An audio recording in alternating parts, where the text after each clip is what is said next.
പിണറായി വിജയനെ ഞാൻ വെല്ലുവിളിച്ച് ചോദിക്കുകയാണ്, പാകിസ്ഥാൻ ഒരു തെമ്മാടി രാജ്യമാണെന്ന് പറയാൻ നിങ്ങൾക്ക് ധൈര്യമുണ്ടോ? റിയാസിനോട് ഞാൻ ചോദിക്കട്ടെ, പാകിസ്ഥാൻ ഒരു റൗഡി രാജ്യമാണെന്ന് പറയാൻ നിങ്ങൾക്ക് ധൈര്യമുണ്ടോ? അറിയോന്തേ സംഘികളെല്ലാം ഹിന്ദുത്വ തീവ്രവാദികളാണെന്ന് പറയാൻ നിനക്ക് ധൈര്യമുണ്ടോ? ഉണ്ടോ? സംഘികളെല്ലാം ഹിന്ദുത്വ തീവ്രവാദികളാണെന്ന് പറയാനുള്ള നക്ഷല നിനക്കുണ്ടോ? ചങ്കൂറ്റം നിനക്കുണ്ടോ? ഞാൻ നിന്നോട് വെല്ലുവിളിക്കുകയാണ്, ഉണ്ടോ? പറടാ. ഇവരുടെ രാഷ്ട്രീയം വളരെ വ്യക്തമാണ്. ഇവര് ധരിക്കുന്നത്, ഈ പിണറായി വിജയനും മുഹമ്മദ് റിയാസും ഈ കേരളത്തിലെ മുസ്ലിങ്ങളെ അണ്ടർ എസ്റ്റിമേറ്റ് ചെയ്യാണ്. ഇവർ ധരിക്കുന്നത് മുസ്ലിങ്ങൾ ഞങ്ങളൊക്കെ എന്തോ വികാരം ചെയ്യുകയാണ്. ഇവിടെ ഞങ്ങൾ നല്ല വിവേകമുള്ളവരാണ്. അതുകൊണ്ടാണ് ഈ ഹമാസ് തീവ്രവാദികൾക്കെതിരെ സൗദി അറേബ്യ ഉൾപ്പെടെ ഒരു ഇസ്ലാമിക രാജ്യങ്ങളും പിന്തുണക്കുന്നില്ല.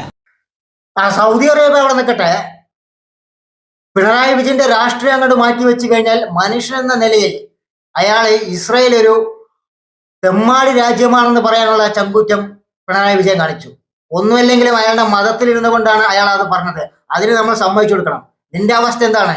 മുസ്ലിമായി ജനിച്ചിട്ട് സംഘി തീവ്രവാദികളുടെ കൂടെ കൂടിയിട്ട് അവരുടെ കോണവാലയ്ക്ക് വെളുപ്പിച്ചിട്ട് അവർക്ക് ഓസാന പാടി ജീവിക്കുന്ന ഒരു മുസൽമാൻ എന്ന് പറയുന്ന നീ മുസ്ലിങ്ങളെ ഇല്ലാതാക്കാൻ നോക്കുന്നത് മാത്രമല്ല, ഈ സംഘി തീവ്രവാദികൾ എന്ന് പറയുന്നത് ഇസ്രായേലിലെ മക്കൾ ബോംബ് പൊട്ടി മരിക്കുമ്പോ നോക്കി കൊഞ്ഞണം കുത്തിച്ചിരിക്കുന്ന ആ സംഘി തീവ്രവാദികളുടെ കൂടെ കൂടിയിട്ട് അവർക്ക് ഓസാന പാടിയിട്ട് അത് നോക്കിക്കൊണ്ട് ചിരിച്ചുകൊണ്ടിരിക്കുന്ന ഒരു മരഭൂതമാണ് നീ.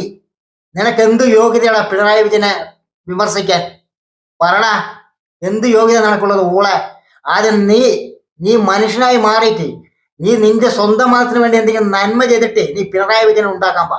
മനസ്സിലായില്ല? ഊളെ, ഇപ്പൊ മൂടിയിട്ട് പോ.